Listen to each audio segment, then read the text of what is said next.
morning, my name is Anne Fern. I am a Ringagullion ambassador, a member of Tour Guides NI, a tour guide with Gullion A Tours, and I am here today to show you around Ringagullion, Armagh Mourne and down. And today here we are at Ballintemple, looking down at the fantastic views. Right over, you can see straight ahead, we're going right to the Mournes, which we'll be showing you later. If we go slightly that way, you're looking towards the Cooley Mountains, which are in County Louth. And here you've got all the flat plains, which mythology says Queen Maeve and Cuchulainn and the Red Baron Knights had many of their battles over the Brown Bull of Cooley. Towards that way, you're looking straight down on Camla Village and Bestbrook Village. Bestbrook is a very important village for tourists. It was the model village, and it very much was the first model of a Quaker village. It was replicated by Cadbury's and Bourneville. So if you've ever been to Bourneville in England, certainly come to Bestbrook and see the original village that was set out and designed by the Richardsons.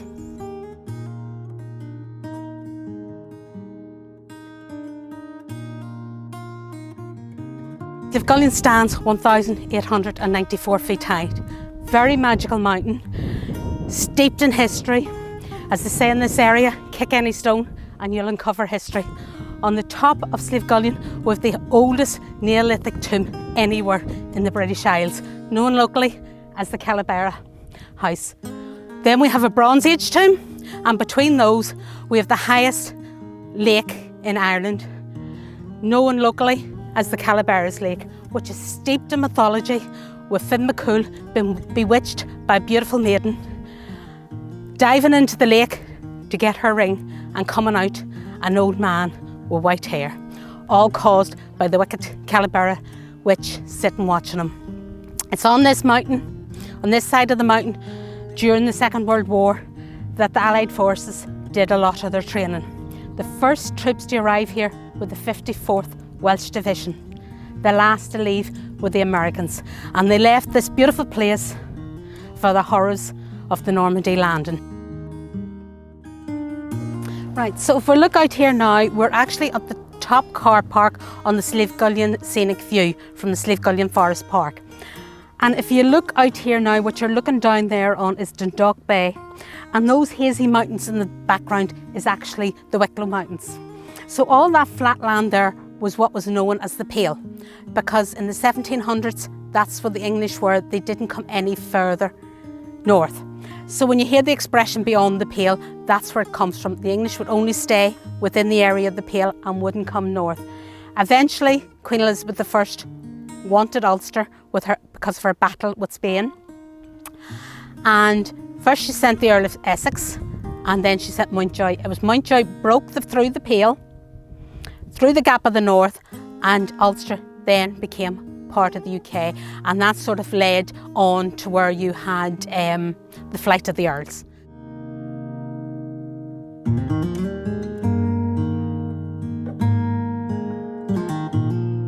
Right, so here we are now in the old graveyard in Calavey.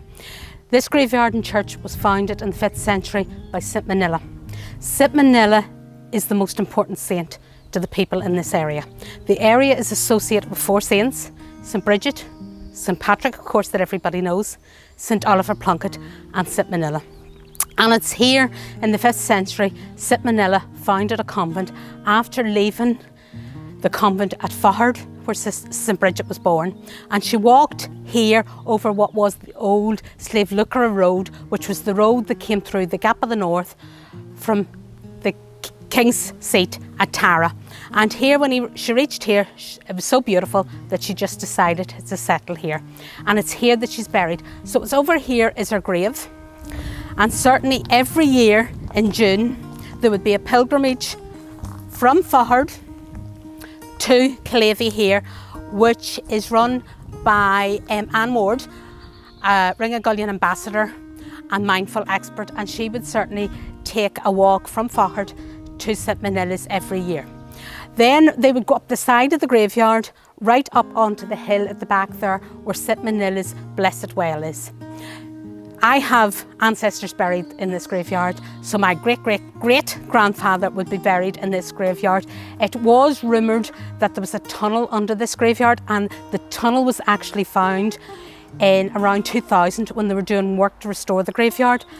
And it is believed that the tunnel was put there to hide and protect the people, because in around the 900 AD, when the Vikings started to attack Ireland, they actually came from Carlingford and came right over to the convent here and actually plundered here. So the subterranean that was found is believed to date from that time.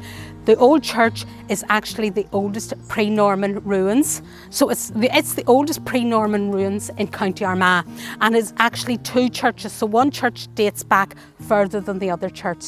So it's certainly a lovely place. And when you sit here, you understand why St Manila wanted to have her convent here.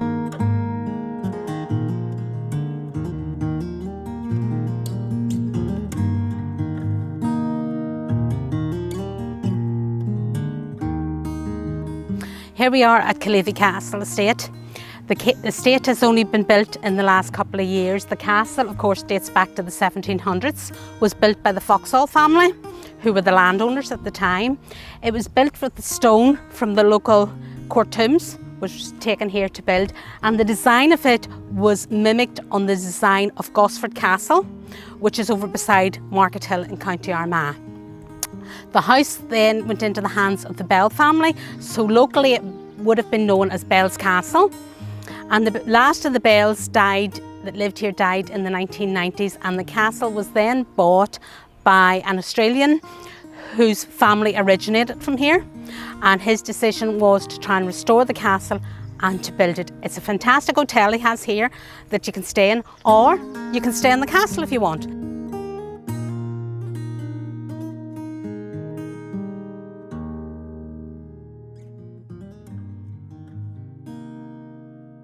Here we are now with Padraig Cahir, owner of Bluebell Lane. Certainly was his brainchild to build this beautiful retreat here under the foot of Slave Gullion. Padraig, would you like to tell us all why you chose to turn a farm into a glamping site? Well, Anne, we're positioned within the centre of the Ring of Gullion. And for me, this is one of Ireland's last undiscovered secrets. And I want people to discover this secret. So we had an idea and an opportunity to plant out 26 acres with native woodland. So we have over 20,000 native trees planted. And within this native woodland, we thought we're going to accommodate people. We're going to give them the opportunity to come out and reconnect with nature. And we researched what people were looking for, and it's to disconnect from the rat race, from the everyday washing machine of life, and to come out and to enjoy the simple things like the bird sound and back to nature. Beautiful. Now, Padraig, you were saying about your wood turning. That's right, Anne. Any chance of showing me the wood turner? Of course. Come on up to the studio and I'll show you. Let's go to the shed. Come on. We'll do it now. Welcome to my wood turning studio, Anne. This is where all the magic happens. I was looking at the bowls over there and they certainly are beautiful. Well, this is part of the process in beautifying them bowls. Okay. So we start off with what we call a blank, which is just a solid piece of timber cut into a circle. This one happens to be walnut. This walnut in particular is very special because it was taken from a tree that fell in high wind one winter. It grew on the banks of the Boyne, just outside Slane. And they actually took a piece of that tree to Trinity College and they carbon dated it. And when they came back with the results, they said, well, we know the tree was alive in 1613. The time of the Battle of the Boyne? Well, no, that was a wee bit later. But the fact of it was alive then and lived through the Battle of the Boyne and was witness to all that. So it became a witness tree. Well, it became a witness tree. So these are the tools that I would use. These are called wood turning gouges. And there's a process that we use. There's different gouges for different applications. And for this particular process, we use the bowl turning gouge. And what we need to do is remove the material from the centre of the bowl. and scoop Dig it it out. out. Scoop it out. So does the machine help you scoop it out handier? The machine does help. Right, let's have a Certainly go. does. So Let's I'm see going you to doing just stick on my mask here. And I'll stand back a bit And just in you case can- you decide to hit me with anything. I won't hit you, Anne, but you can stand as far back as you like. Now.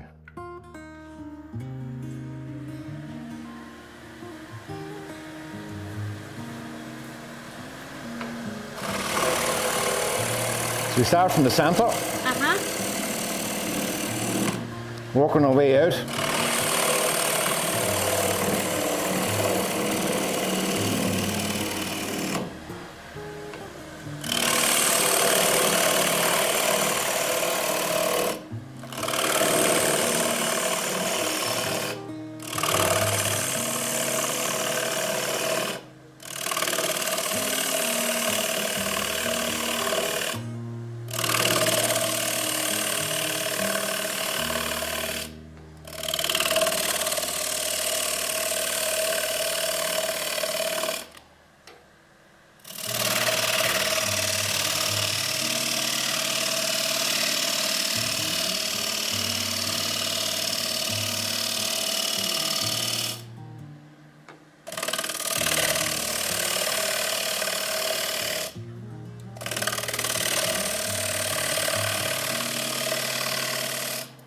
We've left some of the rim. We still have to go down further to get rid of this sawn edge.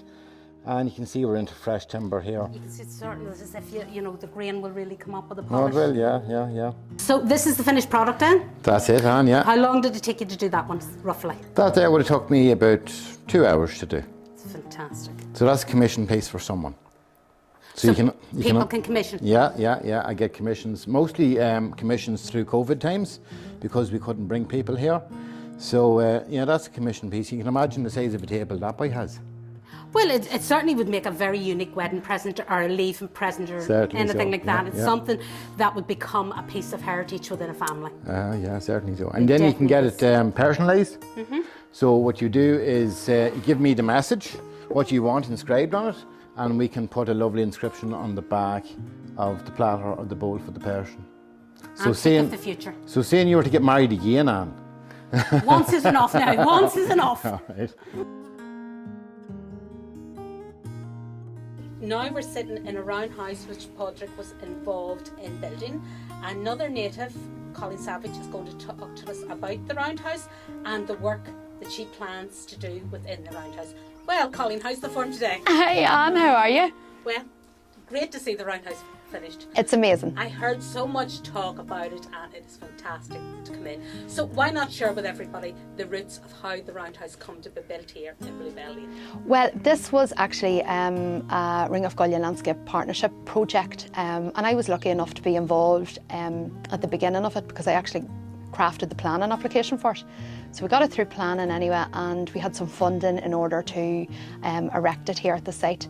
And it came on the foot of an archaeological dig that was done locally at Dorsey, where the remains of a Celtic age roundhouse was found.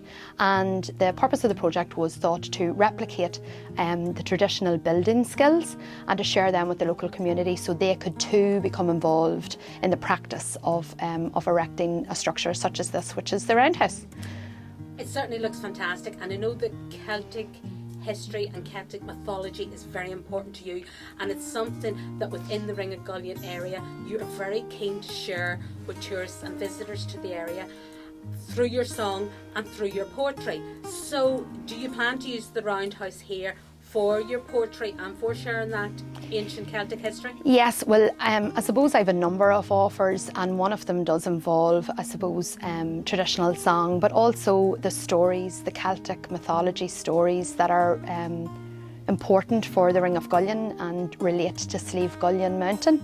So I suppose the two that are most well known would be how Setanta became Cuchulainn, or how Cuchulainn came to be, and how he got his name. And the second one is about how Finn McCool got his grey hair, because they are both inextricably linked to Slieve Gallion Mountain, which we have. Calabara. And the Cailleach Beara. So we have fantastic views of the mountain here at Bluebell Lane Glamping, because it is situated at the foot of the mountain, and there are beautiful accommodations here for me to be able to utilise, this being one of them. Ashliu Gallion is Father Lam Shiesu. His father Lam Sugru is Kujuk Nadini. Mier no sporch, and yield in sun hat shaw. Akram dochern, cause win go hetra. Ashliu Gallion, na pigrum heart. Fast free fair is free canus art. Chalky and saru, goskilly and cookart. August very London, na coilya curchart.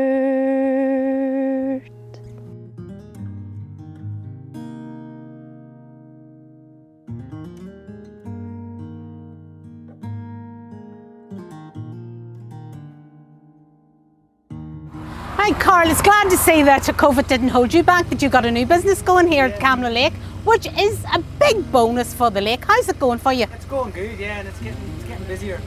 Brilliant. So how long are you here now? I'm here about 3 or 4 weeks. 3 or 4 weeks. So you're hoping that with COVID restrictions dying, that people will still come here for their stop and have their cup of coffee and their cup of tea? So, like a lot of people using the lake and stuff like that in the summertime, and yeah, it's getting good, yeah. So what all do I have besides my cup of tea? So What do I we get to go with it? The famous carrot cake, which is a big hit. Also the lemon drizzle, which is the biggest hit out of all. It goes really good in here.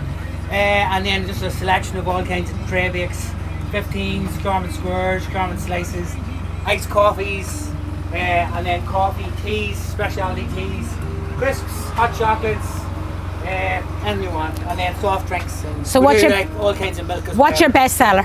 Well, latte is really popular. Lemon drizzle is the best. Tray bake, and then we have like iced coffees, which are getting popular now with the good weather. So the big thing is, you want a fantastic piece of lemon drizzle, come along to Camla Lake, pull in here with yourself and The shebang is where it's at, Camla Lake.